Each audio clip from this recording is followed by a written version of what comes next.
What's going on, Bulls Nation? Happy Free Agency Day. Welcome into the CHGO Bulls podcast presented to you by PointsBet. Don't forget that promo code CHGO when you sign up to live your bet life. Welcome in, everybody. I'm Peck. You can follow me on Twitter at Bulls_Peck. Across from me is the GOAT at Won't Gottlieb on Twitter. Below me, the fourth member of our crew is here, rocking a CHGO swag. That's Mark. Follow him at MK Hoops. And down there in the other half of the basement is Big Dave. Follow him at BAWL Sports. We are at CHGO_Bulls on Twitter. And we are live right now, just past the 1 hour mark into 2022 NBA free agency. And we are still waiting on our first Bulls-related move. The most recent thing we've heard, Bulls-related, is a tweet from Jake Fisher that Danilo Gallinari has narrowed down his choices between the Chicago Bulls and the Boston Celtics on a deal between $7 and $8 million annually on probably a 2-year deal. That is where we are. Let's go around. Will, I'll start with you. What is your state of mind right now? Because I'm freaking out a little bit. Well, let's zoom out a little bit. And I think the first thing we should really talk about here is Kevin Durant and how his trade request earlier in the day is going to just completely change everything else that goes on. As I keep looking at my phone here to see if we get any notifications.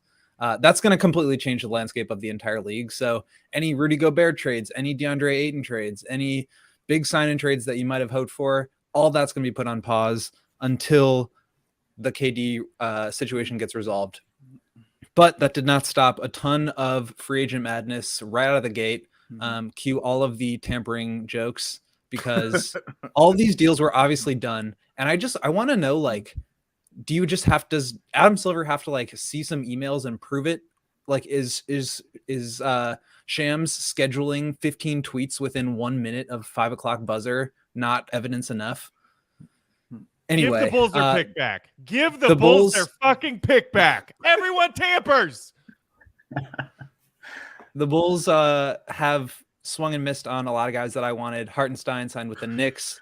There's a whole list of guys, which I'm probably going to forget a bunch of at this point. But basically, they're left without a ton of options. And as you said, Matt, Danilo Gallinari seems to be focused on his choice between the Celtics and the Bulls. The Bulls are seeming to offer around $7 to $8 million annually, which would take up a big chunk of the mid-level exception and keep the Bulls under the luxury tax. I have thoughts about Gallinari as a player, but I've just already stressed myself out talking so much, so somebody else take over. Dave, you want to break up the everyone's cranky and throw some sunshine in here? Oh, that's all I got, man. I don't know what else to throw at you. It's nothing but sunshine. I'm chilling.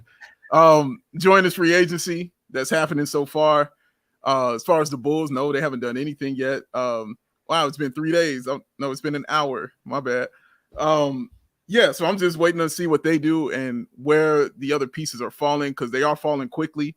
Like Will said, I'm very interested to see who gets hit with tampering because it's kind of crazy, like how many of these teams you're like, yeah, him, Knicks, and more Knicks. Yes, lots of tampering going on there. So I'm interested to see that. Very interested to see what KD ends up. That's going to be it's going to change everything, wherever he goes. It's changing everything. Whatever team you thought wasn't going to be a top 2 team will immediately become a top 2 team wherever he goes. Like, that's just what it's going to be. So I'm interested to see how that works out. Hopefully it's here in Chicago. Probably not, but hopefully it happens that way. And yeah, so I'm just sitting here chilling, enjoying free agency and enjoying watching y'all freak out and lose your minds and stuff. Starting with Matt, going to Will. And my man the other Mark thing we should probably hit on first before I forget is immediately we saw news of Jokic, Booker, and Beal signing massive extensions with their respective teams. Yeah. And we are still waiting. We have crickets on Zach LaVine. Shams said that may not happen tonight. What's the state of the union here in terms of level of concern, just like confusion? Because it seems like as Troy Brown Jr. gets a deal with the Lakers on the minimum. Hey, shout out. Congratulations. What are we? Yes. That graphic is beautiful. That's amazing. That is elite. Oh yes. So Yes. far we got Tristan and Troy in Big in Dave's the van. van. That's I wonder right. if the Matty Lakers are Legend going to in there actually too, even send though he someone to doesn't have pick him another up team. at LAX, or if they're going to make him get an Uber to the Staples Center.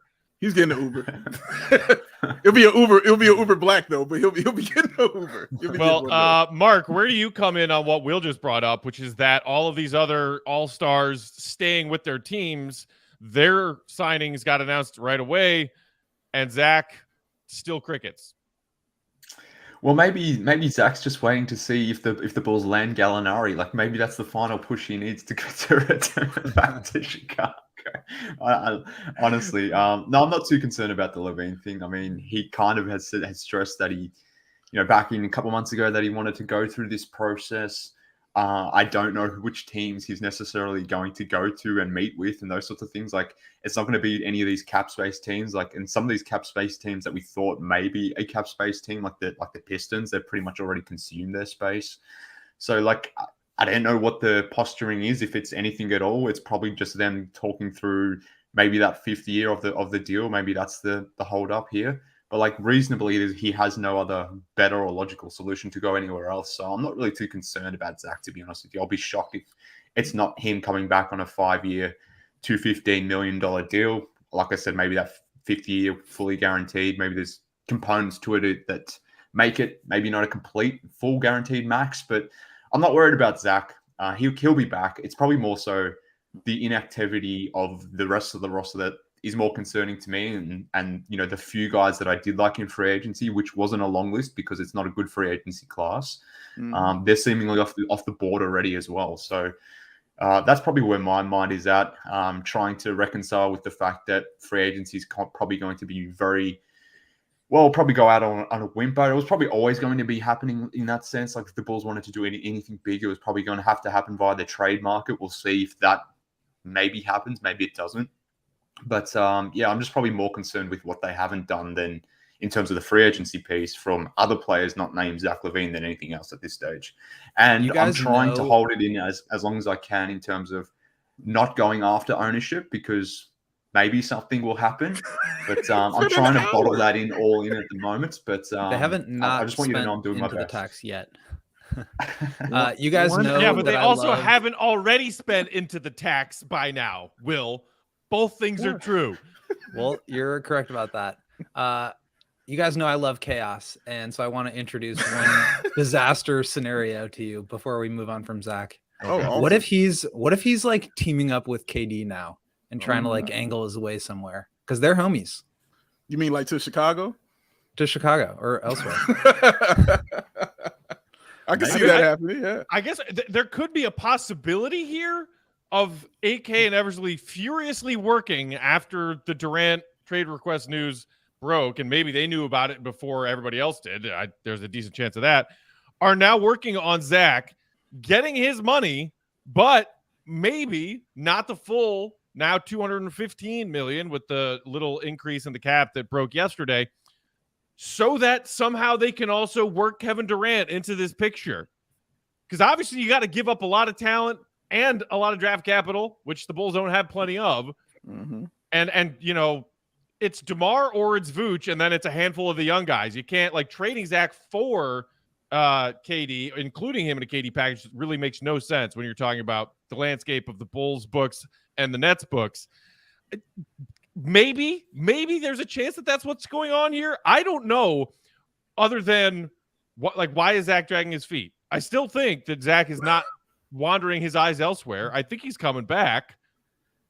Is there a Woj bomb? What is this? There's there a just Woj bomb? big old Woj bomb in the middle of the screen. I see gone. no He's Woj gone. bombs. You can't Joey's throw got- up a Woj bomb. Joey's got an itchy trigger finger over Yeah, there. see? He also loves chaos. Right. I mean, if the Bulls were actually concerned about, okay, we're gonna just time things out a little bit compared to last year because we got slapped with a tampering hit, you don't need a tamper to re-sign your own guy. They could have had a nod agreement. We'll present this contract to you in that exact moment, Zach, and you're going to sign it. Great. So that when the clock strikes midnight, aka 5 p.m. Chicago time, they can be focusing on other things. That's the part where I'm just like, do they really need to be pitching Zach right now? Have they spent the last hour pitching Zach LaVine to stay here? Because by all accounts, there was already a mutual agreement between Zach's people and the Bulls that he's coming back and he's getting a max. So what the fuck? Well, maybe this Troy Brown Jr. going to the Lakers has really changed his perspective. Like maybe he's just thinking, oh shit, they're losing Troy Brown Jr. Who's next? Is this team serious about winning titles if they're letting Troy Brown Jr. go to the Lakers? Like maybe that's the holdup. Or maybe He could also just be like, Jerry, if you don't spend the tax, I'm not coming back. Yeah. If you, Hopefully the latter, not the former. I mean, who knows what the reasoning is? Obviously, I think Arturas Eversley, the whole brain trust there has made it very clear that they're willing to do what it takes to bring Zach LaVine back. Now, Zach, I think, is running out of leverage here unless he somehow hitches his wagon to KD. Like there are no teams with cap space. There are no situations where, he can go and be the guy, but also be a winner, but also be the franchise player, but also not have to be like the closer. So that I just don't see that happening. So maybe the Bulls are trying to nickel and dime him on some injury protections, or they're discussing the player option on the 5th year. Who knows what it is, but I'm not worried about Zach coming back. He will be back. Yeah, it's not a concern at all for me. And maybe it's on Zach's side. Maybe they presented the great offer. Maybe Zach's people are going over it. It's got to be on a few Zach's times side, and checking it out over there. But yeah, I'm with you. I'm not. I wish I could be concerned about that. I'm not. Like I'm just not concerned about Zach being back here. He's not going to turn down that money. Just like Bradley Beal. I remember no, he's going to go. I'm like, that's a lot of money to say no to, for Bradley Beal. And yeah. Okay, so yeah, I don't see him turning down that money. Bottom line for that, he'll be back. I'm not concerned about it. Yeah, and let's go back to the KD thing. Like, even if they were somehow trying to work through a KD solution here for him to come back, one, Zach doesn't need to take less for that to happen. The Bulls have enough salary to make it happen from an outgoing perspective. Whether you're trading out DeMar, whether you're trading out Boucher, one of them has to be in the deal if you're keeping Zach. So that's part of it. But in terms of, trying to, get KD through the door, like there's nothing stopping Zach from signing now, and that's still happening. So I don't think his pause, let's say his free agency or the signing for, in Chicago, and this hasn't necessarily happened because of the KD thing. Like all of that could still be happening. I think it's him just wanting to be a free agent and exploring it a little bit. I'm not too concerned about it at all. He'll sign it at some point. The Bulls can clearly offer the most amount of money. And to Will's point, like one of the teams where it kind of made sense if Zach wanted to leave was maybe the Spurs, maybe not because they're a good team or they're going to the playoffs, but he could have been the number one option there. He could have been in the backcourt with DeJounte Murray, one of his close mates. Obviously, DeJounte ain't there anymore, and it seems like the Spurs are going for a full-on rebuild. So they're out of the picture as well. So there's less leverage from that perspective. So I'm not concerned about, Zach not returning back to the Bulls. But like I said, I'm more concerned about like losing someone like Isaiah Hartenstein, for example, to the Knicks. Like that's what's pissed me off. We can go into that a little bit more later on. But they're kind of the things that are important to me. Sure. Can I ask Mark you a quick cap question that you may or may not know the answer to? You wrote today a great story about sort of setting up the free agency. Nick Claxton re-signing with the Nets Going for back 2 years, $20 million. Yeah. You wrote today a great primer for just like what the money situation is for the Bulls and their free agency. And since they haven't done anything, if you're watching this, you should definitely go check it out at allchgo.com. The Bulls have 10 players under roster right now, and Dalen Terry has not yet been signed, and Zach has not yet signed. So that would be 12. I mean, can they exceed 12 people on their roster and still like make one of these moves, or do they have to exchange some pieces here to clear up roster space? Can you exceed 12 in terms of players, or what's, yeah? And stay under the tax, I'm assuming. Is that what you're saying? Or it's like if they were to go out and sign a guy right now, let's say they sign Gallinari, that would be the 11th roster spot. Now, can you also sign Dalen Terry and Zach and have 13 players on your roster? Yeah. What's the maximum number of roster spots? Is it I guess you have to have your two ways. Is it 15 or 13? I think the minimum is 12 or 13. So I think the minimum is the 12. max Okay. is 15. Disregard. So there shouldn't be any constraints from a, roster slot perspective. The constraint purely is going to be a commercial one or a financial decision, let's say. So at the moment, based on certain projections, let's say the Bulls reasonably will have 12 players on guaranteed money at about 140 million. And that's before we even think about free agents. And I'm factoring Zach's max contract into that and Dalen Terry's, first year deal into that calculation. So they'll be at around 140 million. The tax line is just a shade over 150. The mid-level exception is 10.5 million. So if they want to use the full mid-level exception, one, they're going to be over the luxury tax line. Two, they're going to be hard capped. And then that'll push them into a situation where they can't exceed, let's just call it 157 million, which is the apron line. But we know this franchise loves to avoid the luxury tax, which is why you keep hearing the Bulls are not offering the full mid-level exception, because by offering someone like Gallinari $7 or $8 million, one, you're not using the full mid-level exception. Two, you're staying under the tax, and you're allowing yourself, 2 to 3 million under that tax line to maybe add one or two guys on a vet min type deal, which is why someone like Andre Drummond may be the option at center there, who will only command a vet min deal as a backup center. So that's why we keep hearing these things. Jake Fisher was on it pretty early around the Bulls not necessarily offering or preserving their full mid-level exception. KC has been on Twitter, in the last couple of minutes saying that the Bulls are in on Gallinari for $7 to $8 million over 2 years, or paying that amount annually. Again, it's all coming down to, do we want to hit the luxury tax line? And I'm sure there's going to be a way that they spin this thing in terms of maintaining flexibility or not wanting to be hard capped or this or that. But essentially, whilst that may be the messaging we hear, it's ownership again, potentially. And I said this before, I'm trying not to rage out at ownership just yet, because they may do something. Do it. But in the event they do nothing, it's going to be an ownership decision as to why they haven't done anything. Just a little bit of context. Casey Johnson just hopped on and did a TV hit a couple minutes ago as we were chatting here on the Zach LaVine thing, essentially saying what we have heard a dozen times before. Zach LaVine and the Bulls are still very much on the same page, and that they are going to offer him that max contract, and he is still planning on signing it, but that he wants to experience free agency, paraphrasing, before that. Look, this is the first time in his career that Zach has been an unrestricted free agent, and he is doing so coming off of back-to-back all-star seasons. I get it. Zach deserves to look around. Zach deserves to be wined and dined. But if Zach ultimately, what he really wants is to stay here and keep contending and making playoff runs and trying to win a championship with this organization, then there has to be some sort of casual nod agreement that, yeah, I'm going to go take a look around. I'm going to take some meetings and see what it's like. But then when I'm done, I'm going to come back here and sign, so that AK and Eversley know what they have to work with around the fringes. And that, I think, was my misplaced anger from a few minutes ago, is especially just Hartenstein, because he's a great example. Did Hartenstein really want to go play for the Knicks more than coming to the Bulls?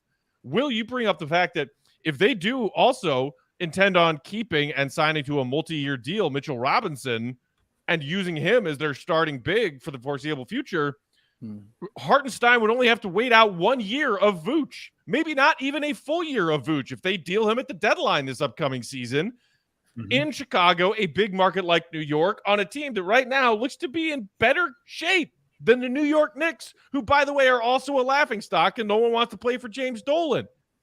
If it was just we didn't want to give Hartenstein more than 2 years, 18 mil, right? That's what he got from the Knicks. Because if they went over that and used the full mid-level, then it would push them into the luxury tax. If that is the only reason that they have not made adding a quality role player like that move in the first hour and 20 of free agency, and it's because not of Zach LaVine and not of AK and Eversley doing their due diligence, doing their jobs, but because you know who Flippin' Jr. are sitting there holding their wallets tightly in their front pockets, then yeah, I'd be really freaking pissed about that. And to be fair, like, I wanted Hartenstein as much as the next guy, probably more. But like, if they're going to have to spend $16-17 million on him, then, and they're not going to go into the cap, which again is a separate argument.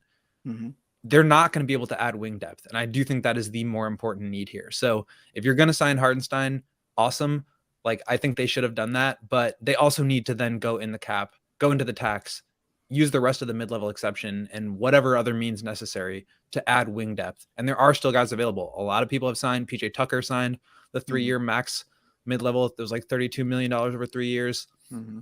There's a ton of guys who have already signed. There are a handful of guys that are still out there. And that is, to me, like the biggest need. Like I was listening to Ricky and Jason on their show a couple days ago, and Ricky was saying, like, you draft for best player available, you sign free agents for fit. And I totally agree with that. They did what they thought was the best talent swing at the draft. Awesome. Great.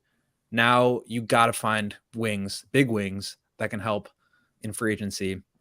There are a couple of guys left. TJ Warren, as I mentioned, the Martin twins, Danilo Gallinari, obviously. Kyle Anderson is still there. Otto Porter Otto still lingering out there. I mean, I'd rather have him than no one. Yeah, I'd rather have no one. That's a toss up. That's a toss up. Give me no one, dog. No, you guys are nuts. I heard you two guys trashing Will the other day about the Otto thing. I'm on Team Will on this one. So no, we trashed Otto. Yeah, we were you were trashing the goat as well. You were trashing the goat. But I don't disagree with what you're suggesting, Will. Like, you should always prioritize wings over bigs. But at the same time, like, I'm not really in love with a lot of wing options in this free agency period, which is why I wasn't really into free agency more generally. Like, the one name that I was interested in was probably like Batum or PJ Tucker. Not that he's really a wing, but at the same time, yes, there's some guys out there like the Martin twins. I'd be interested in them, but I don't know if they're necessarily going to command more than a minimum type deal. But to me, at least, like Hartenstein, if I'm saying that or pronouncing his last name correctly, like, he was one of the better free agents on the table. So yes, you use free agency to fill needs. And ideally that would be wings over bigs. But at the same time, we all know like the deficiencies the Bulls had in terms of their backup big solutions or their backup, just their backup bigs. And the fact that, what Matt referenced before, Hartenstein could be a long-term solution for Vooch. And the dude's only 24 as well. So he's young. He's consistently improved, which is why I was very in on that idea. And it seemingly was gettable. That's the annoying part. Like, fair enough if he signed a deal for, like, I don't know, 3 years 50 or 3 years 40, where the Bulls couldn't necessarily make that work from a money point of view. If that had happened, had he gone to the Magic for a number like that, a team who had cap space to signing to a huge deal like that, fine. Like, I can deal with that. But when he goes to the freaking Knicks on a deal that pays him $8 million annually in a role that he would have had in Chicago, and you're doing that because you're potentially going down the Gallo pathway, like, come on, like that's bullshit. And it's the same thing with Amir Coffey, who re-signed with the Clippers on 3 years, $11 million. Like, that would have been a perfect wing target. 6'7", can shoot the ball really well, can defend. And the Bulls easily could have matched that. I mean, they're paying him way less than what it sounds like the Bulls might be paying Gallo. It's okay, Will. It's okay. Secretly, they're working Just on a saying. Gobert deal as we speak. It's going to be fun. All right, we've got lots more to break down, including who else has fallen off the board, who else might still be available as we work our way through free agency here in hour one, going into hour two. But first, Big Dave, tell the people how they should better themselves with that thing called Athletic Greens, would you? Well, you know how Will is sitting here, with all this knowledge and all that hair and all that awesome good looks. You know how that is happening right now? It's because of the Athletic Greens, y'all. Okay? That's how he's doing it. It's the 75 high-quality vitamins, the minerals, the whole food source superfoods, the probiotics, and of course, oh my God, of course, the adaptogens. Can't have it. They help you start your day right. This blend of special ingredients supports your gut health, your nervous system, your immune system, your energy, your recovery, your focus, and your aging. And it does not cost you a lot of money. It's less than $3 a day. You're investing in your health, and it's cheaper than that cold brew habit. You're investing in that all-in-one nutritional insurance, and it's cheaper than getting all those supplements yourself. Lifestyle friendly, vegan, dairy-free, gluten-free. No GMOs, no nasty chemicals, 1 gram of sugar, no artificial anything, and it does all this while still tasting good. How do I know it tastes good? Because the GOAT told me that it tastes good. Will, did you have your athletic greens today, sir? I had it today, and it's keeping me sane amid the free agency and Kevin Durant chaos. It's the only thing that's keeping me sane. The only thing keeping him sane is the AG. So why don't you be like my guy, the GOAT? And to make it easy for you to do that, Athletic Greens is going to give you a free 1-year supply of that immune-supporting vitamin D and 5 free travel packs with your first purchase. All you have to do is visit athleticgreens.com/CHGO Bulls. That's athleticgreens.com/CHGO Bulls to take ownership over your health and pick up the ultimate daily nutritional insurance, because it's Athletic Greens. You scoop it, you dump it, you shake it, you drink it, you feel it. Right in your face. Yeah. Joey is on 10 today. Speaking of the Kevin Durant madness, you can bet on that at PointsBet right now. You can bet where you believe Kevin Durant will end up and play NBA basketball next season. I believe the last time I checked, the Bulls were either 3rd or 4th on that list as far as odds. Phoenix Suns getting the best odds right now, which is just to say that today's episode is also brought to you by PointsBet. And the best way to support us here at CHGO is to download that app, PointsBet, using promo code CHGO when you sign up. If you do that, you're going to get 2 risk-free bets up to $2,000. A risk-free bet to say Kevin Durant's going to come play for the Bulls. What's the harm? No harm, only fun. But that's not it. If you make a $50 more first-time deposit, you'll receive a free CHGO membership, which unlocks all of our web content, like the incredible free agency primers that you got from both Will and Mark today. You'll even get a free shirt of your choice from that CHGO locker. Plus, it's your home for live in-play betting, which just got even better. See an edge in the game you're watching? Is your favorite team priming for a comeback? Don't just watch the game, bet along with it live. More live betting, more live markets, faster live cash outs. Follow along with your bets the moment they hit and stay in the live action all game long. So download that PointsBet app right now and use promo code CHGO. What are you waiting for? It's time to elevate your live betting game. Once the game starts, don't just bet. Mark K, tell them what to do. You live your bet life. Boom. Mark, will ready you be for a putting swear. down a bet on Kevin Durant coming to the Bulls? No, Plus I don't 400 bet. right now on PointsBet, the tied for 3rd highest odds. I don't know why the Bulls would be that high, but hey, they are. Because there's a picture of him on the internet shooting hoops in a Kukoc jersey. And he said he likes the Fair. Bulls. Is it his words? His words. It Um, can happen. So, look, I guess Rick in the comments with this question just now, why are fans expecting a splash, is a fair question.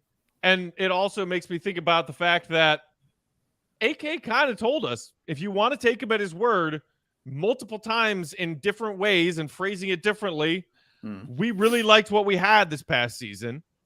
We held the number 1 seed in the East for 70% of the regular season before key guys got hurt and went down.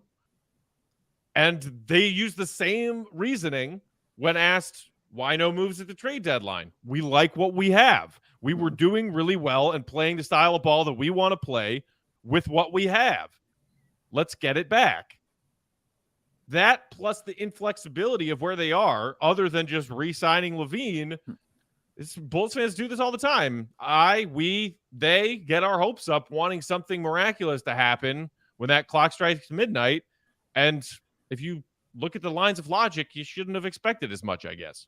Well, Matt, I remember you saying from the beginning that you didn't expect anything to really occur. You didn't expect a big splash or anything to go down that way. But I like how it still hasn't curbed how you feel about now. I'm still a ball of rage right now. Of course I am. You're expecting nothing to happen, but yeah, you're still upset. I get it. I get all of that. Yeah, like AK has continually said, it's 3 ways that you can get better, and that's the draft, that's trades, and that's free agency. So he did the draft already. So free agency right now is the next step. No, I don't think it doesn't seem like it's going to be a big splash that they're going to make. I think they will definitely make a move. Who I don't know.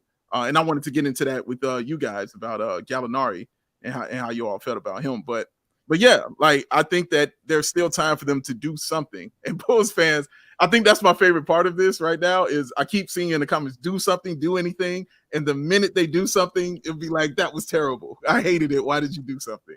And I'm really looking forward to that. Can I push back though? Can I push back? Mhm.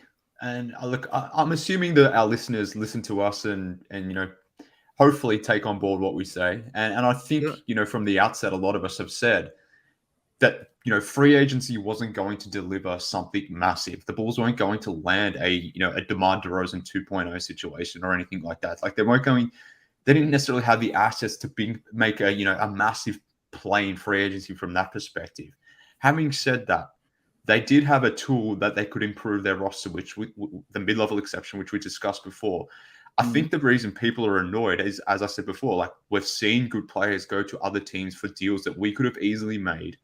And we've heard for a number of days now the reason why the Bulls are maybe not using their full mid-level exception or not necessarily using all of their tools or avenues to improve the roster, that it's coming down because of a financial decision, or it may. Let's put that in commas, just because, or quotes, because things may change. So I think that's the frustration at the moment, at least for me, and I'm assuming for the people in the comments as well and those listening. Like the frustration isn't necessarily that the Bulls haven't landed Bradley Beal on the mid-level exception or something like that.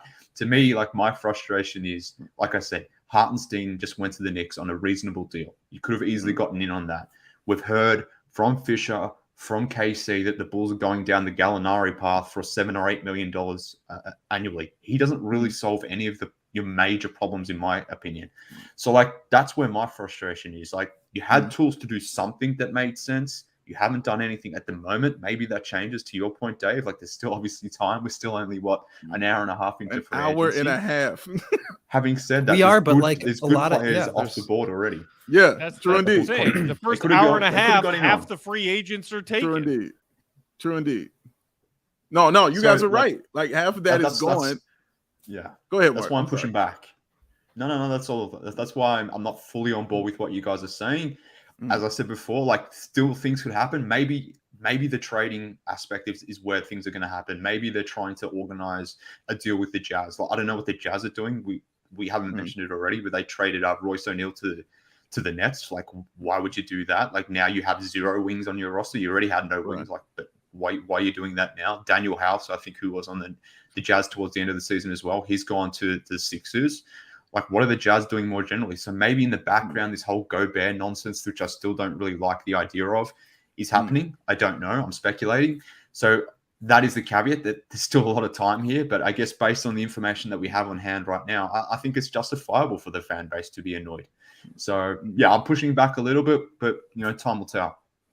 I mean, when that report came out months ago that Michael Reinsdorf said that he'd be willing to pay the tax, he said it under the condition that he would be willing to pay the tax if the team is going to contend.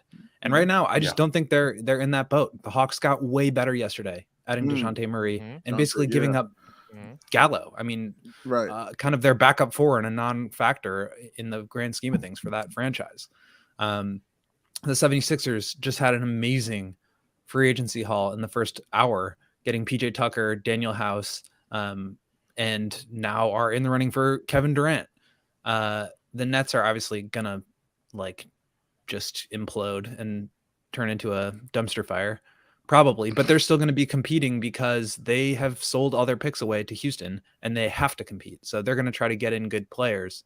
The Bucks, I thought, had a really good start to free agency, re-signing Bobby Portis and Joe Ingles, who I said I would have really liked for the Bulls. So teams are getting better all around. And as I've said in the past, you can't just say, okay, great, the Bulls were awesome for the first part of the season last year. That's how they're going to play moving forward.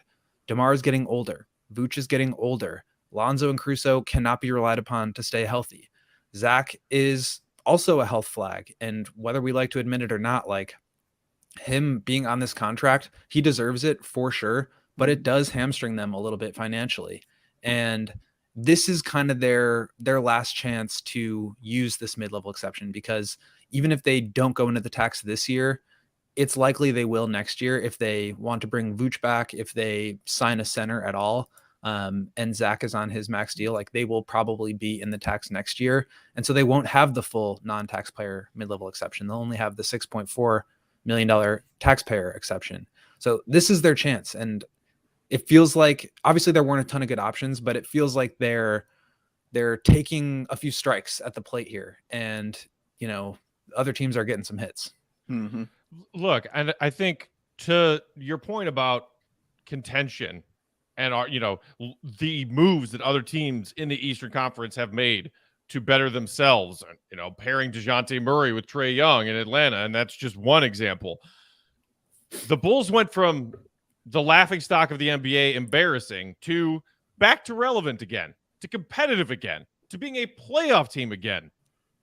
To take the next step to really contend, I'll pay the luxury tax. We'll happily pay the luxury tax if we're contending for chips, is BS. Because you know what you need to do to go from being competitive back to being a playoff team again, to taking the next step to contending for titles again? It's pay the damn luxury tax to bring as much talent to your roster as possible. I don't want to hear that. I don't want to hear, well, I said we'd pay it, but, asterisk, if we're contending for titles. You contend for titles by paying talent to come play here. It's bogus. It's a completely You're right. And it also argument. It also, I think, makes the DeMar DeRozan and Vooch trades look even worse if you don't go into the tax here, because Mark is definitely the big time Vooch apologist. I've been in support of him all year, and I know you guys have too. He's a really good player, but the Bulls did also overpay to get him. If you just look at some of the other moves that are made around the league, I think they paid more than or approximately the same as what the Hawks paid for DeJounte Murray yesterday, except Vooch was 31 and DeJounte is 25, and on a much team friendlier deal, making half as or 15 million compared to 22.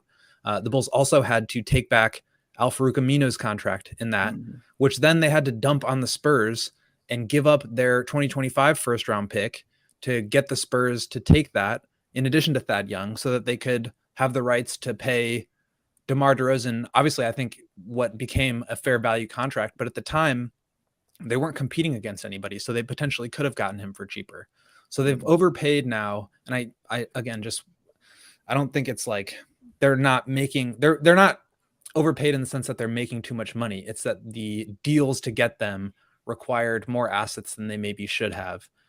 But now you've done these moves, and you don't have those assets now to move forward with another trade. And if you don't go into the tax and you stay this team that is 6th seed approximately, that makes those trades look worse, because now you've overpaid, you've given up picks that you didn't need to, and you're not actually competing when that was the whole point of making those moves. So I do think it's really, really important. We joke about it, we scream about it, we cry about it, all this stuff about not paying the tax, but they really have to. If otherwise it really makes all these other moves worse. And basically you're just treading water so that you don't give Orlando and San Antonio top 10 picks. You're giving them, 14, 15. Right. Yeah. So a couple things. So maybe trying to be a devil's advocate here for a moment. Maybe they don't want to use the full mid-level exception right now, because that may make things a little bit harder in terms of, swinging a trade at some point for a Rudy Gobert or someone like that. Because if you go into the full mid-level exception, if I'm not mistaken, I'm no capologist, but from my understanding, you get hard cap. The hard cap of this year is 156.9 million. Now, if for whatever reason it becomes difficult to match salaries, do all that sort of nonsense that you need to do when it comes to trading, maybe you take yourself out of the Rudy Gobert market, let's say, because you just can't make the money work. So maybe they're trying to avoid the hard cap because of those reasons. That's me, again, playing devil's advocate and trying to think, in my most optimistic lens, rather. But at the same time, assuming that's not where they're going, assuming they're not even thinking about Rudy Gobert and they're not going down that path, or they're not even thinking other trades for other type of players, this is just a penny pinching exercise. Coming back to it, if you do use the full mid-level exception, you get hard capped at that $156.9 million. The tax line is $149 million or $150 million, meaning you can basically only go into the tax by $6 million. So the Bulls can go into the tax, but if they're hard capped, the league literally won't let them go anywhere past $6 million into the tax. So yes, we're wanting them to go into the tax, but at the same time, like if they get hard capped, there's constraints there that just won't allow them to go that far into the tax. It's not like they're going to be paying like Warriors money or Clippers money anytime soon. It's literally a couple $1,000,000. So if you can't pay a couple $1,000,000 to, for the tax to push yourself into that category where you may be competing with those top 4 teams in the East, then we go back to everything that Matt just said before, where if you're waiting to pay the tax when you are a contender, then you're never going to be a contender, because sometimes it takes you getting into the tax to then get into that contender fold. Think about the playoffs that we just saw. How many teams were under the tax in the playoffs that we just got done with? The majority of them were paying tax. Where it may have been a couple million to the Warriors, it could have been hundreds of millions, whatever the number was. Most were pushing into the tax either by a little bit or way over. If the Bulls just are waiting to be a contender until they pay the tax, they'll be waiting for a fucking long time. Yeah. All facts. And for the record, Kobe, Patrick, Vucevic trade for Gobert would put the Bulls exactly where they are right now and still allow them to use the full mid-level. So they could still do that. Maybe that's part of why Zach is holding things up. Like he wants to make sure that it seems like they have to have something cooking. They can't just be standing completely still. And like I said, there are still some names out there, as JaVale McGee just signs here with the Mavericks, another great backup option for the Bulls off the board. Also, go ahead. No, I was just going to say, like, chime in because Kobe came up. Kobe's name was thrown around with the Lakers earlier today. The Warriors just let him go to the Lakers. So the Lakers adding another piece there. Now, my question was before I got on was when we were talking about Gallinari, and none of you guys were with me. We keep skipping Gallo. y'all, nobody, because nobody's really answered the question. I keep asking this, and I'm really trying to figure out. I heard Mark's response as to why, but Will and Matt, I'm wondering what your response is to why not a guy like Gallinari. Because I get winded eating my beef sandwiches, and he's slower than I am. I think that's part of it for me too. I think he's just like, he's on the way down. I mean, he played, 24-ish minutes per game last year, 25 minutes per game, shoots the ball at a really high level, and he's 6'8", and the Bulls kind of need that. So he's 6'10", excuse me. So he's got size. He's going to be 34 heading into next season. So I just don't think there's a ton of upside. Like, you start to decline a lot physically. He had the ACL surgery, almost 10 years ago now, but like, he's never really been somebody who can move around and play defense. So if you're just trying to sign somebody to be big and shoot, I would rather go swing for a little bit more upside for a guy like TJ Warren or, Cody or Caleb Martin, or Hardenstein. Just like, I think part of me feels like they need to go all in on this window. And that's why I've been advocating for the Gobert thing. But I don't think going all in just means like getting a bunch of getting a bunch of old guys. Like, you still need to have upside on your roster, and you still need to have guys that could step into a bigger role. And they have a couple with Io Pat and now Dalen Terry. But I just think like Gallo at this point can only really go one direction. And like, it's more about like, can he maintain what he's done the past couple of years, which is like not play at a super high level, not close games, play half the minutes. And then also on top of that, like, you're spending all you're going to be spending. So how else are you, addressing the rim protection problem that we've heard so much about? And again, I say all this with the caveat that like, there are not a lot of good options out there. There was not the silver bullet that the Bulls were just going to go out and sign, Giannis for $10 million. Like, that was just never going to happen. Obviously, like, he's under contract and all this stuff, but there wasn't that guy that was going to be the savior. There wasn't that guy in the draft. I don't even think Rudy Gobert is that guy, as much as I've been pulling for him, but it's really frustrating that they're just not even getting close to that. And also, like, there's still a lot of time out there. There's still a lot of trades that could potentially be had. As I said before, KD is holding up all of the trades that are going to go on right now. Jakob Poeltl could be on the move. DeAndre Ayton, maybe there's something with KD in the Bulls, like, who knows? But it's just, I think it's also just partly because you just want to see the Bulls get in on the action before the other teams do, and not miss out on a lot of guys that, to Mark's point, the Bulls could have matched or beaten offers on. I'm sorry. I just have to chime in reading this comment. Sean said this whole team up with our buddies thing is sickening and killing the NBA.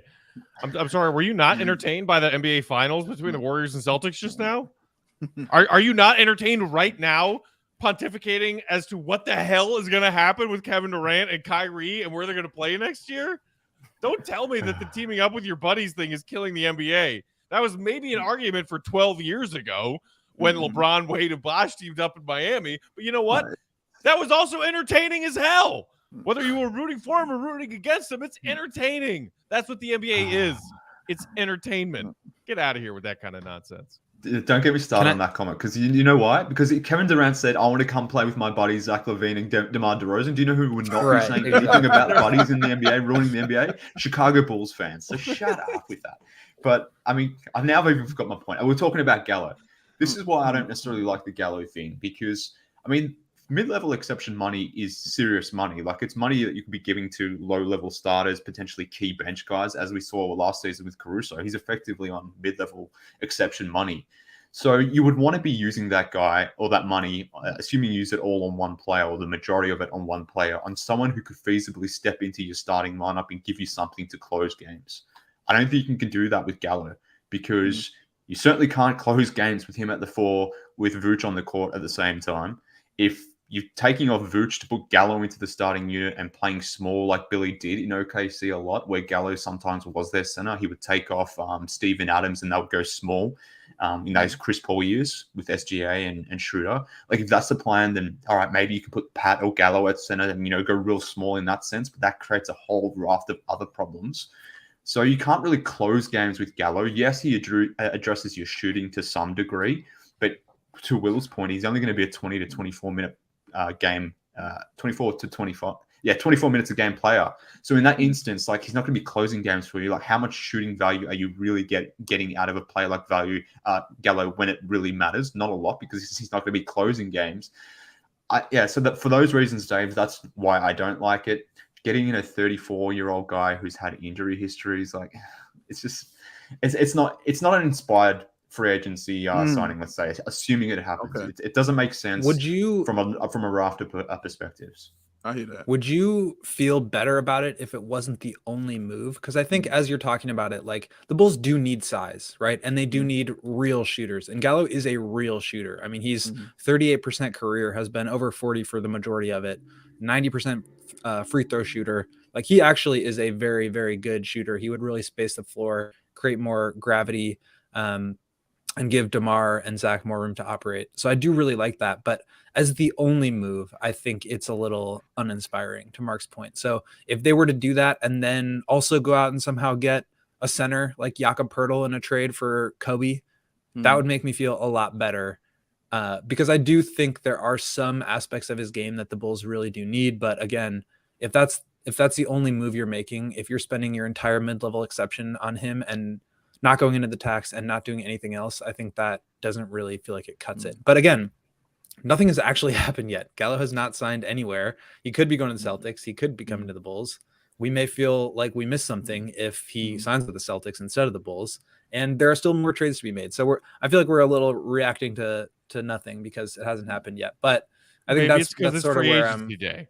Yeah, exactly. Exactly. I see a lot of people in the comments asking, like, okay, so who is still out there and not claimed, who might make sense for the Bulls? We will talk about some of those names in just a minute. And also, whoever asked, I think Nate, is Miles Bridges is someone you'd be interested in? Might want to Google Miles Bridges' name right now and just see what comes up. But before we get into other names, Big Dave, can you give our friends at PointsBet one more shout out, please? That's the segue, right on. That's All right. the segue. Good luck with that. All right, let's do something. If you enjoy CHGO, one way to help us to continue to grow is to download that PointsBet app and use that code CHGO when you sign up, because when you do that, you're going to get those 2 risk-free bets up to $2,000. And if you make a $50 or more first-time deposit, you will receive a free CHGO membership, which unlocks all of that awesome web content. And you'll even get a free t-shirt of your choice from the CHGO locker, just like the one our guy Mark K is wearing right now.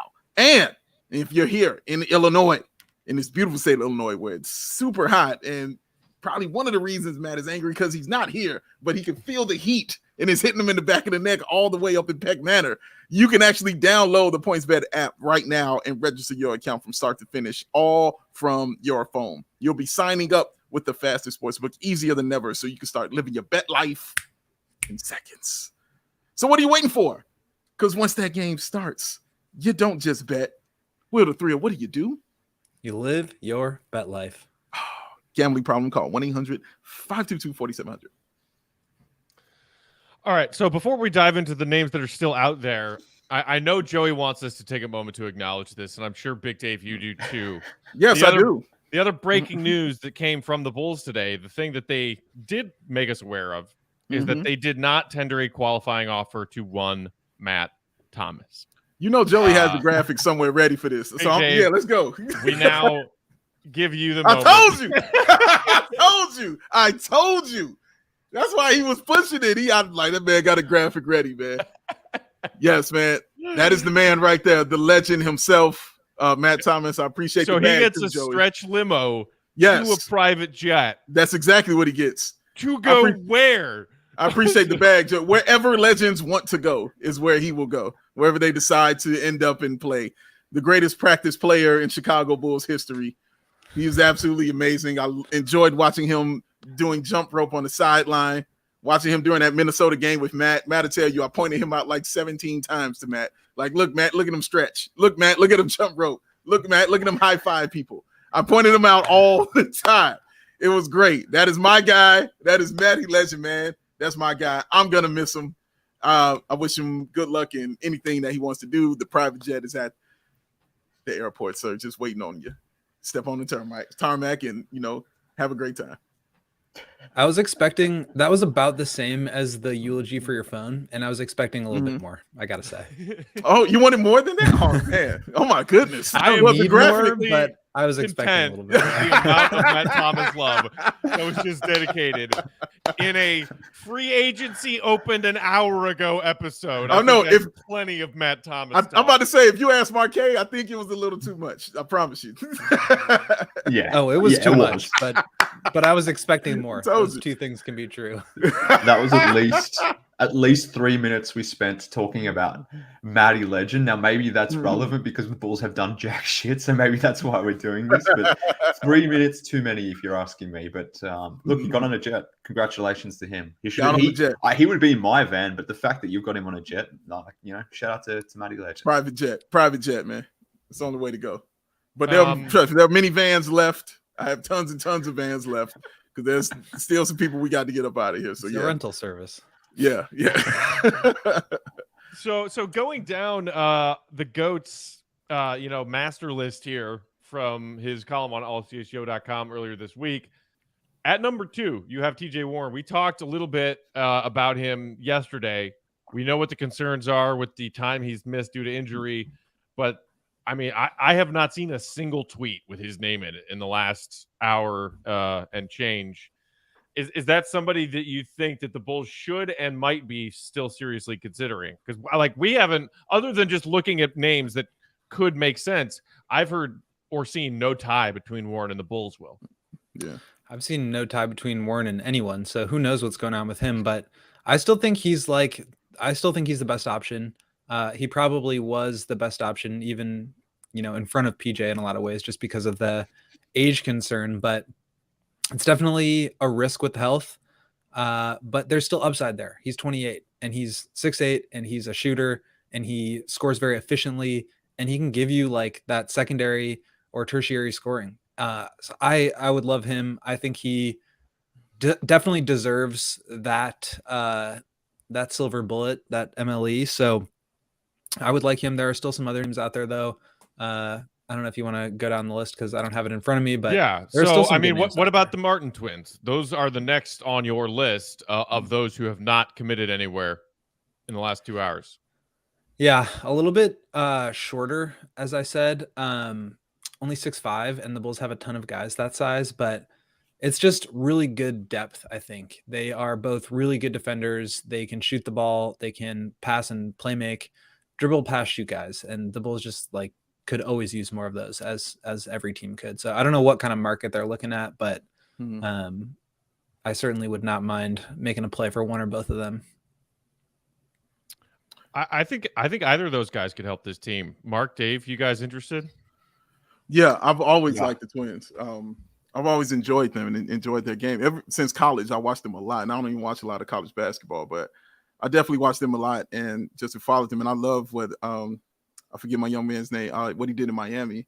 I love his addition there. And those dudes, how can I put it? Like they work so hard, to give you that kind of they're effort dogs to get on the floor, man. They work hard. They got bro. that road dog mentality. Is that spelled? They got that mentality, man. Will? Oh yeah. I hope not. Yeah. Please don't do that. Big time dogs.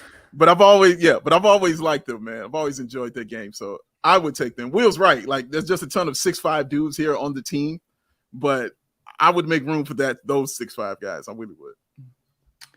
Yeah, that's my one hold up with them. Like, yes, in theory, I would like one or both of them on my team. Just they fit the identity, the way the Bulls want to play basketball defensively. But if things that the Bulls do have in spades is guys that are 6'4", 6'5", 6'6", etc., that play the wing. And the Bulls obviously their best lineup, they're rolling out 3 or 4 wings.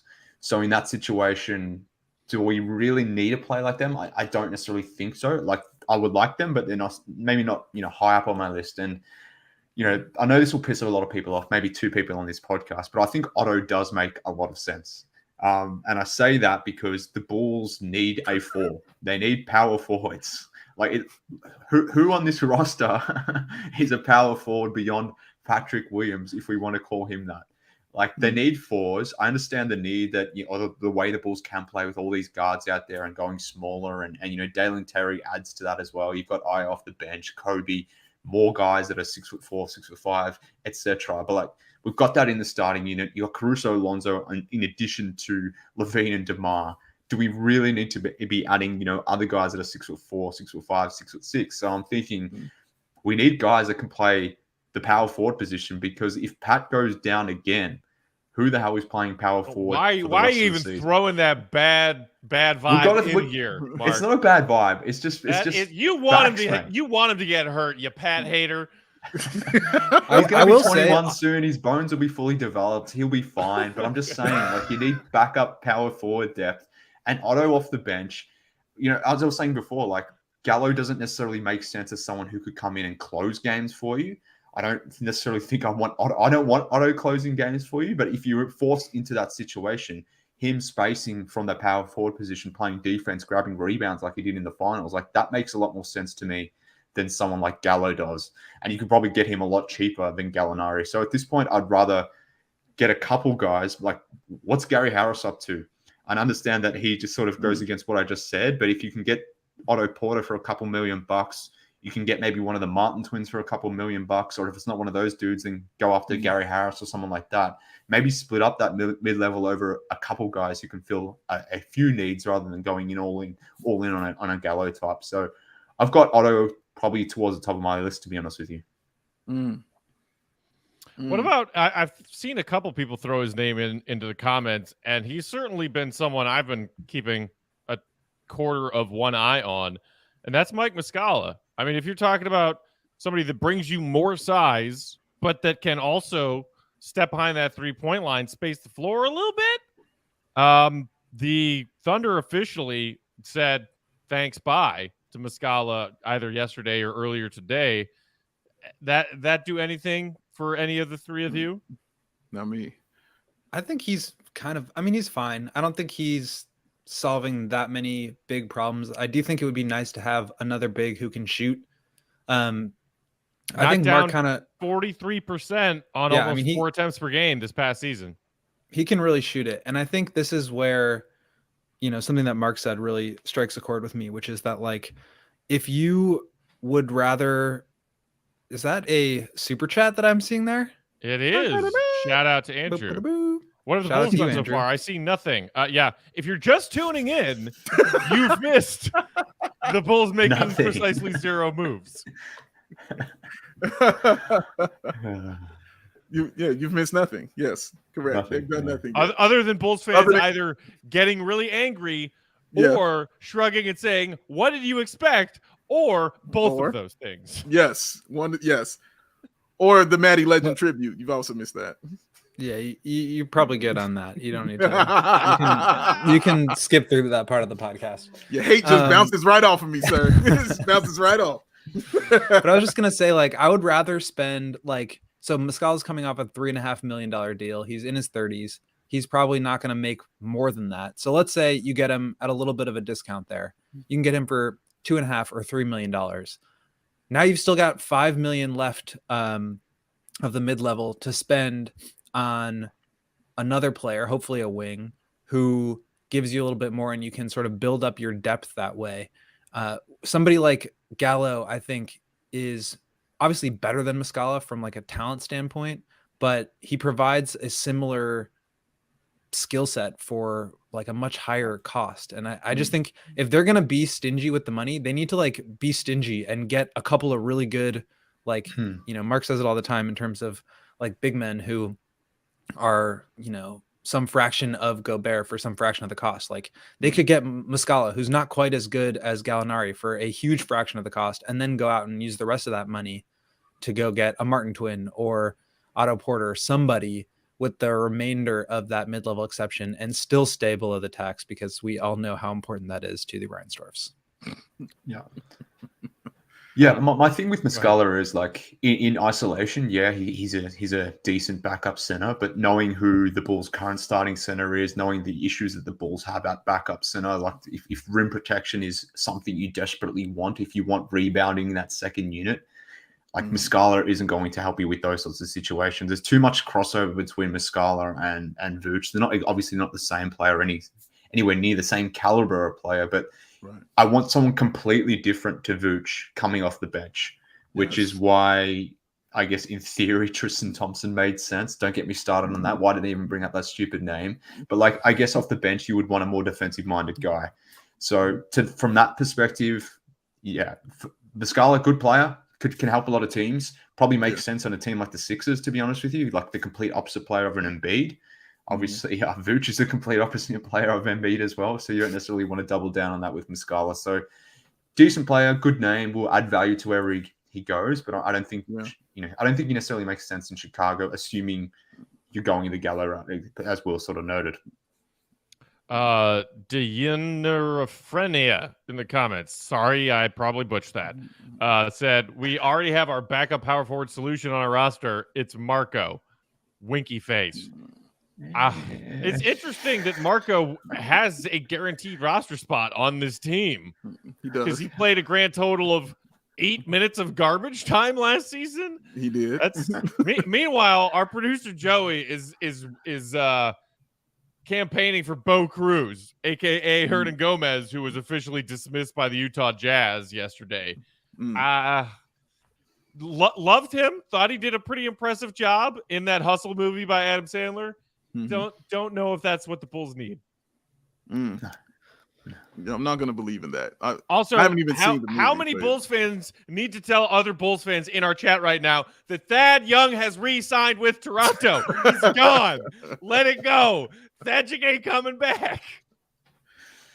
Oh man, nope. That I don't know why that one bothered me more than Hartenstein, but it did. I'm not even gonna lie to you. And Hartenstein, I wanted. Not going after Thad. Not getting Thad bothered me. I don't know why it bothered me more than that, but it did. It really did.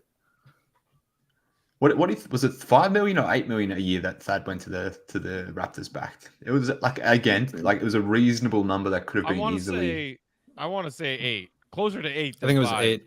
Yeah. Okay. It's also like if they're trying to get multiple players, though, they can't spend. They're trying to get multiple players and stay under the tax. They can't do that. So it's just it just really it handcuffs them, and it's going to be very difficult to sign guys. But then again, we're also talking about Gallinari here. When you say multiple, what do you mean, like 5 or 6? Because guess what? Assuming that Zach is back in the fold next season, their roster is at 12. So I'm talking about 2. Like they need a big and they need a wing, 2 maybe, right? Like these are the things that we've been talking about, right? And, so which is why we were talking about using the mid-level and maybe also using that trade exception that we got from Tice last year. Unfortunately, that would require going into the into the tax. Yeah. And right back full circle. Here we go. Here we go. Well, yeah. We'll totally pay the tax if we're competitive. But okay, Well, so look, then like I'm gonna go jump in the lake. Excuse me. Well, there's a shower behind you. You don't have to go that far. Just okay. That's a flex.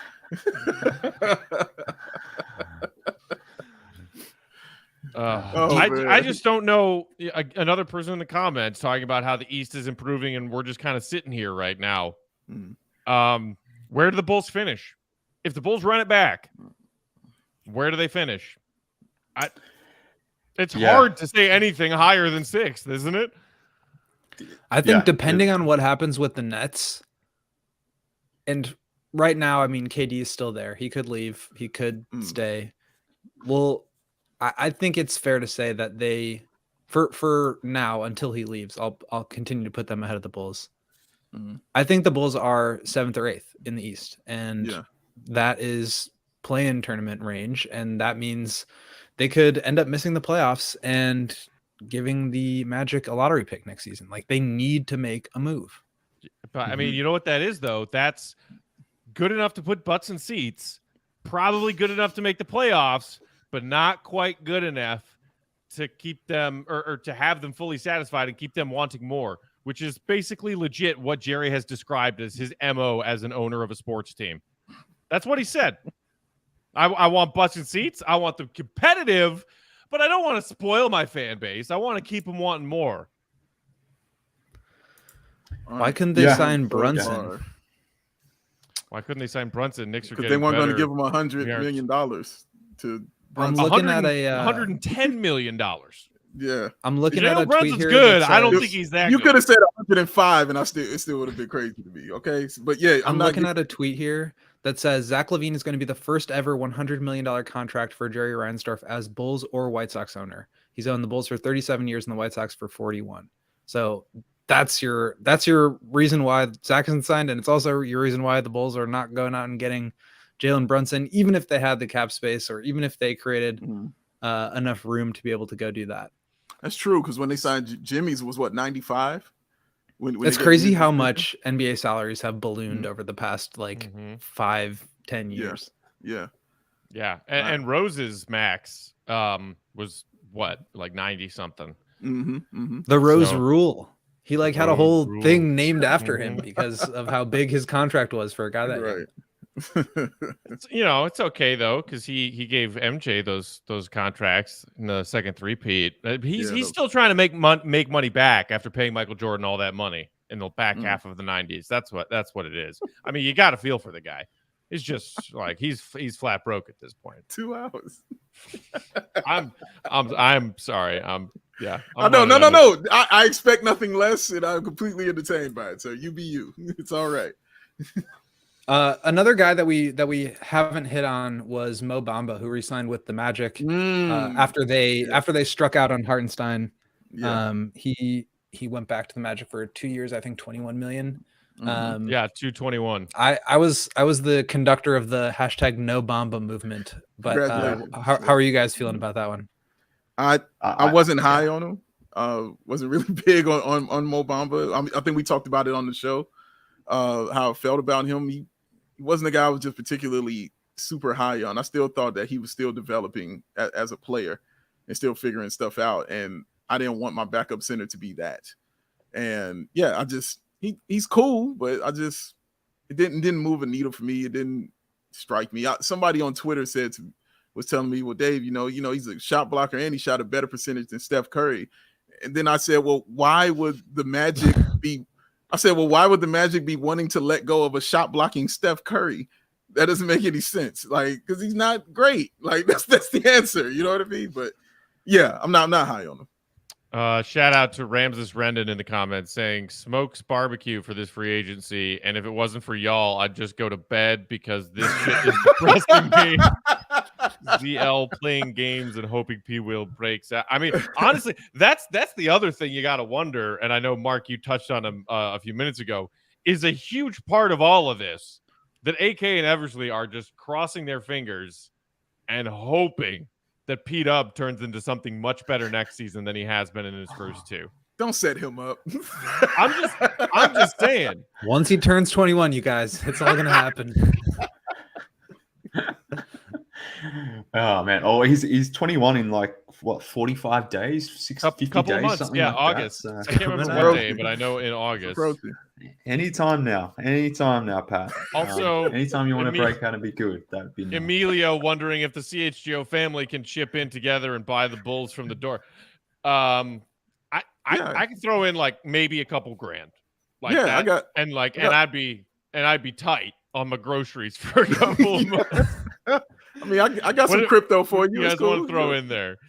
I got some Bitcoin. I can put in on this. You know, I got you. I have thought about that a number of times in my life, so I'll just leave it at that. I mean, buying the Bulls? No. I've thought about not like us buying the Bulls, but I've thought about like Twitter going all in and buying a team together, and then Crowdsourced. what chaos that would be trying to make any sort of decision. You just have like hundreds of, like even thousands of owners. That would just be a complete chaos. A disaster waiting to happen. Oh my goodness. Thank you, Jake. Shout out to Jake, who says Shakir Zach, and then money for the third three-peat with Kevin Durant. Soon to be 9-time NBA champion Chicago Bulls. I love the positivity. We need that here. Like I mean, I haven't. We've been doing our show. I haven't been watching, the latest from Windhorst or Woj on ESPN's coverage to see what the latest is with KD. I haven't seen any tweets over the last several hours after their initial KD's requested a trade. And now it's happening. And meanwhile, also, Utah has been like dead silent. Other than trading Royce O'Neal to Brooklyn, like nothing is coming out of Utah right now. So I don't know. That's true. Gary Harris is finalizing a deal to return to the Orlando Magic, reported by Keith Smith, our boy. Keith Smith. All right. Well, another one bites the dust. There's another name off of Will's master list. And going to Orlando again. Like Orlando's really trying to build. Orlando is out free agenting Chicago. How about that? Mm-hmm. They're doing their thing. Everyone wants to play with Wendell, clearly. That's clearly the situation. It's the goggles, baby. Meanwhile, Andrew with the super chat saying the Knicks are getting better. We aren't so far. LaVine is great, but we need more around him. Let's pump the brakes before we rise the New York Knicks above anything.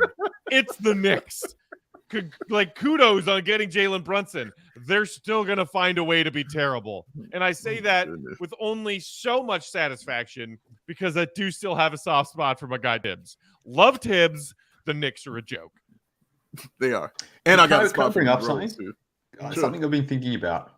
I want to get your take on this. And it sort of relates to a question here that's Luke Nash has asked in the comments. He says, do we have any reason not to trust Acme besides general PTSD? Which is a fair point. We've gone through a lot as Bulls fans, and seemingly will continue to do so long as the Dwarfs own this team, until we take them over obviously as a crowdsourcing initiative. But until that time, yes, we'll probably be going through general PTSD. But something I've been thinking about more generally related to Acme, like if we think about these guys, like everyone comes back to last season where they blew up the whole thing, the entire dynamics of the team changed. It really started at the deadline, but obviously it continued into last off season.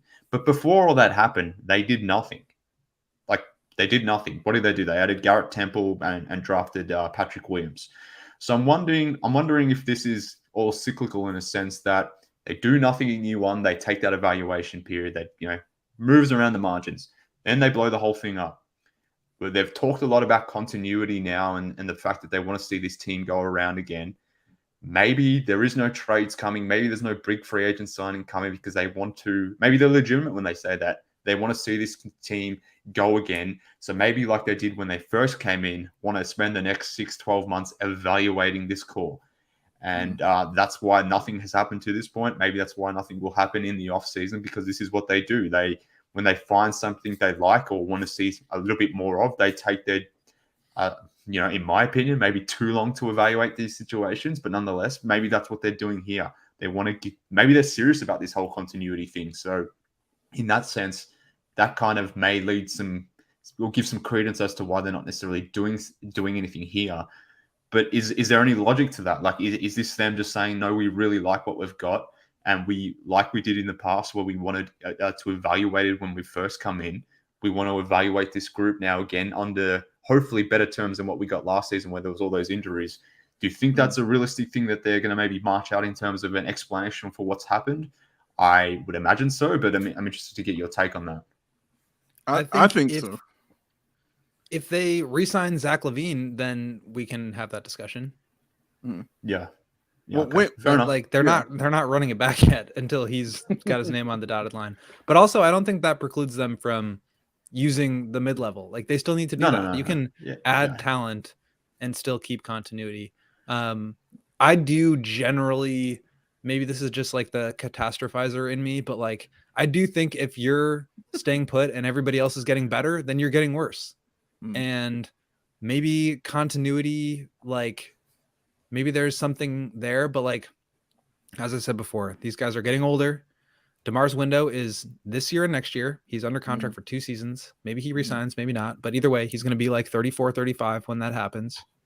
And Zach just spent the entire year playing at half of his, half of what he can. Lonzo played 35 games. Caruso played 40 games. Like you cannot rely on health.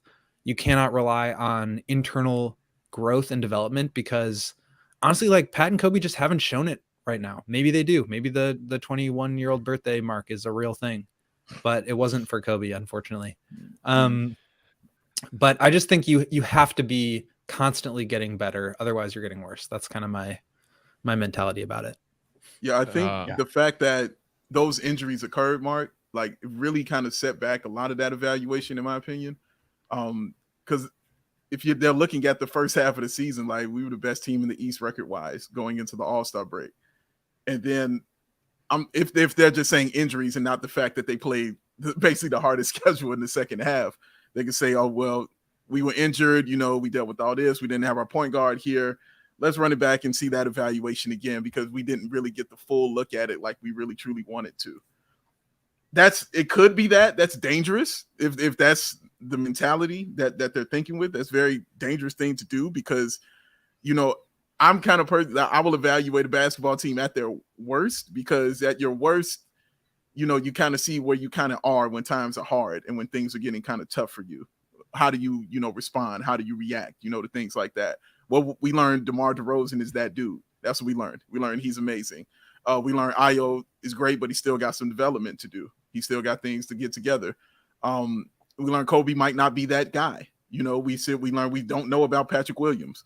So there were a lot of question marks still for that team in that second half of the year. But I think those injuries and COVID just really kind of hurt their evaluation. Whereas in the previous season, they were able to kind of get a full season or I shouldn't say a full season because COVID, kind of slapped around a lot of things. But they got a good look at guys on the floor to make, the proper assessment as to who wants to be here or who they think should be here and who they think shouldn't be here. So it could be that. So maybe that's why they talking about, like you said, the continuity and wanting guys back and, wanting to run it back again because they still probably have that first half of the season in their minds.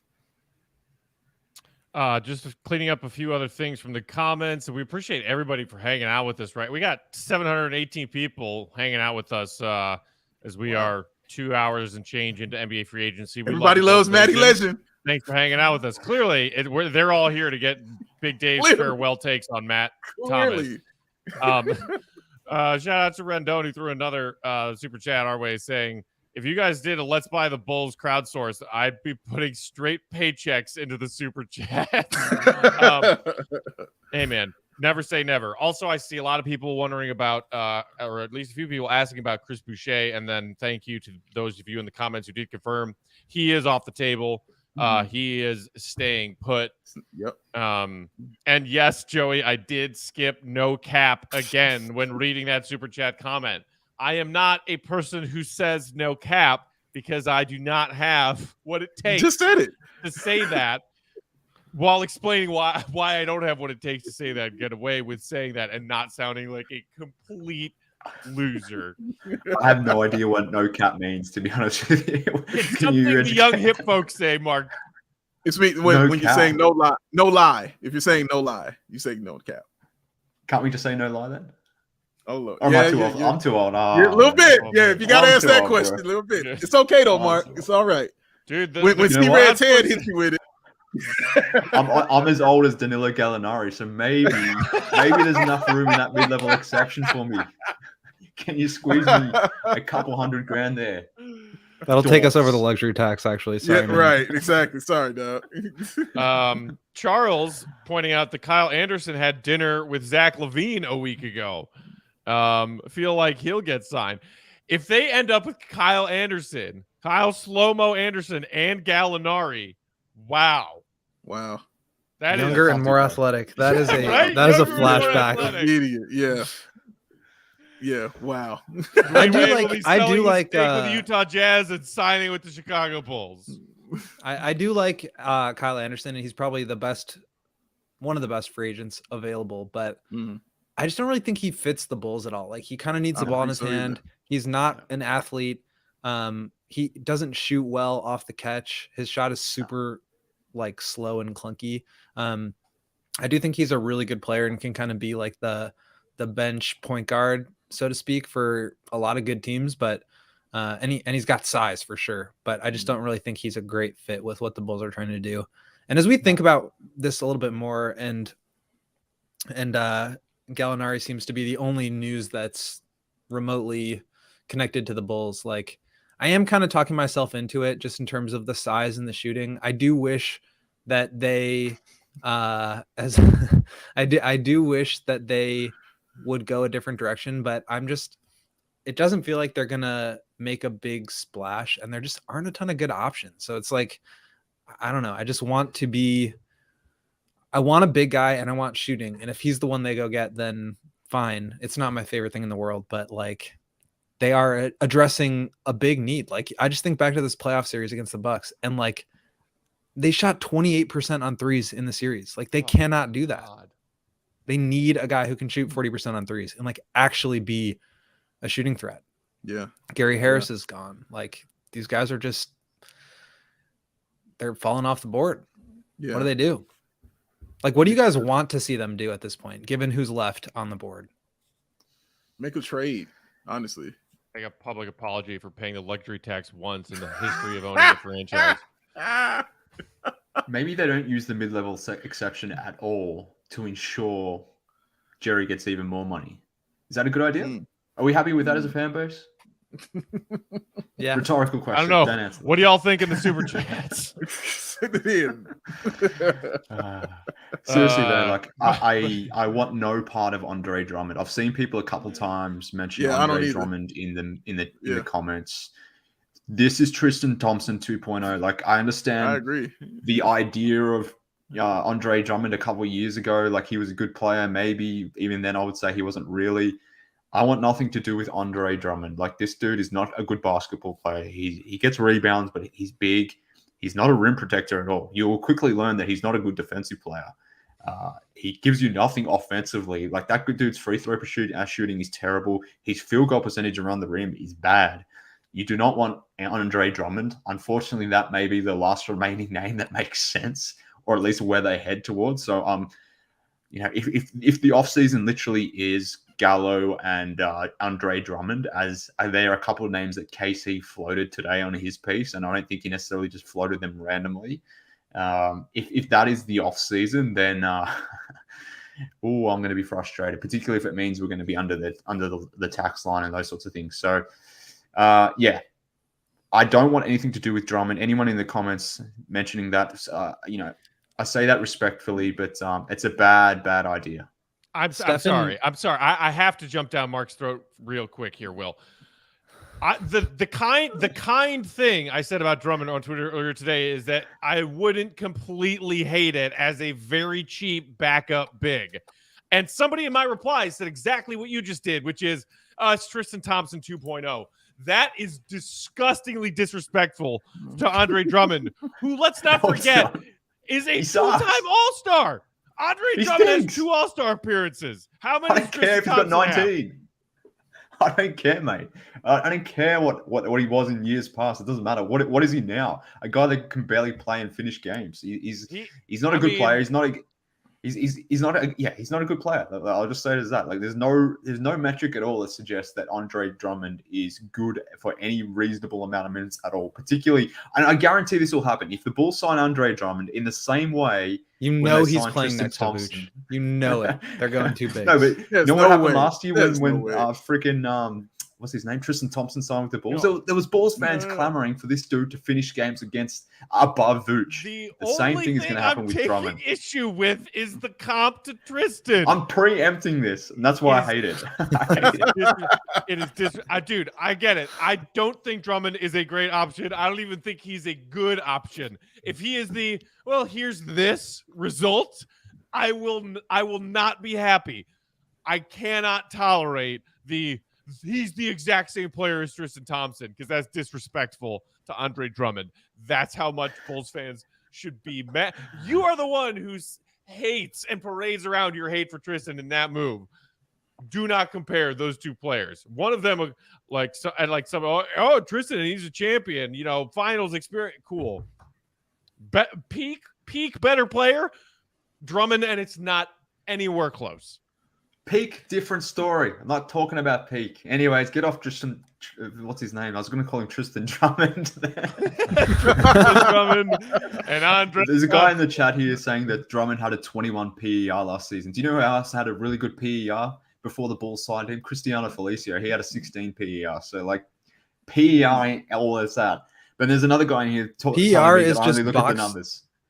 It's just a box score. It's like a compilation of raw box score, and he's always been able to just grab a ton of rebounds and get good box score stats. But Stefan Note today sent me, when that started, a low light reel of Tristan Thompson making behind the back pass, or not Tristan Thompson. See, this is what you've done to me. See what they've done. Of Andre Drummond making behind the back passes, multiple games where he's just throwing it off of guys, throwing it out of bounds. It just does not end well. He had the play where he got the steal and did the peace sign while he was running. And there was another one where he just walks up the court, tries to go get a post up, doesn't get the ball, and then walks to half court and then just walks to the bench. Yeah, man. That was it. He's a low IQ player with zero motor. He stinks. He stinks. Meanwhile, Woj just tweeted the figures for Gary Harris going to Orlando. 2 years, 26. 13 mil annually for Gary Harris. Good for him. Good for him. Yeah, that's more than the Bulls could have spent on him. So yeah, fine. That one, at least mathematically, you're like, okay, the Bulls could not mathematically pay that, and not because they don't want to go into the tax. I just loop back around to being mad about Hartenstein again. I am mad about Hartenstein for the fourth time since they tweeted that he was going to the Knicks. The Knicks. What? Yeah, that one really. Now we've arrived really at Charles asking if Cousins is available. I assume you mean DeMarcus Cousins, Boogie, who, after people declared Cousins for dead, came in and played some pretty meaningful minutes this season. But this is where we are in free agency, and yes, it's only 2.5 hours in, but this is where we are, and this is why it's frustrating that there weren't any immediate. I remember a couple years ago when Garden Pax just signed Satoransky and Thad 2 seconds into free agency, and I was like, okay, cool, they did something. But I don't know. That's better than doing nothing. Yeah, and also, again, it's always better than doing nothing. With Lonzo, Caruso, and DeMar happening, and so they all didn't happen in the first few hours. Lonzo's the one that happened right away that got them caught for tampering, and then Caruso shortly after that, and then DeMar third. It's like we're all kids whose parents got them 40 awesome presents on Christmas morning last year's Christmas, and then this Christmas they were like, what did you expect, 40 more presents this year? No, we front loaded the presents. Things are tight this year, and you get a fresh juicy orange for Christmas, and that fresh juicy orange is I don't know, there's no orange, we don't even get an orange packed with vitamin C. The gift that keeps on giving is that orange. Athletic greens for Christmas. Get some athletic greens for Christmas, guys. Yes. Use the promo code CHGO Bulls. athleticgreens.com. Yes, do it that way. All right. Well, so we've been going for about 90 minutes here, and Mark, I know you got to head out momentarily. So we're gonna call it for now, and we just talked for 90 minutes, and the Bulls did not do a damn thing, so that's fun. But we're gonna come back tomorrow, late morning. Thank you, Joey. There it is. See our completely untainted Bulls free agency tracker graphic that we had Joey prepare for us. And It's supposed to be on the left, name, on the right, contract details, and Right. there's just nothing. Nothing. Just nothing. Hopefully, Still time, we will still come time. back tomorrow morning at 11 a.m. and start to get an idea and a picture of how that might be filled in. So we'll be back 11 a.m. Chicago time, Central time, Friday, to pick up where we are leaving off here as the Bulls move into day 2 of NBA free agency and look around and say, wow, not much left, huh? Parting thoughts from everybody. Big Dave, I'll start with you. Yeah, it's a little disappointing that nothing occurred because we were doing this show, and it'd be nice to talk about a move that they made. But like I keep saying, it's still time for them to do something and to get someone. And yeah, that's all I can really rock on right now. Bless your heart. Mhm. Will? Yeah, I'm with you. I think it's disappointing that they weren't willing to match deals like Hartenstein. I will be disappointed if they don't go into the tax. I think we've documented that pretty well at this point. They need to do that. They need to find a way to get better. I'm not saying that I'm still giving them time to make a move that helps them get better, but I think they absolutely need to do that. Mark? Well, look, guys, when I woke up this morning, what I was really looking forward to was the Bulls signing a 6'10", 34-year-old Italian. That was definitely what I had on the cards. So from that perspective, I'm just living the dream right now. So I can't wait for that to happen, and I hope you guys do an emergency podcast. Assuming that happens in like today, I'm available for an emergency podcast. I can't wait to discuss Danilo Gallinari and Andre Drummond or Tristan Drummond. So fingers crossed that happens. I think it's Andre Thompson. Yeah. I'm somewhere between trying to keep myself patient and logical and also really kind of ticked off right now. Pay the damn In luxury AK tax. we trust.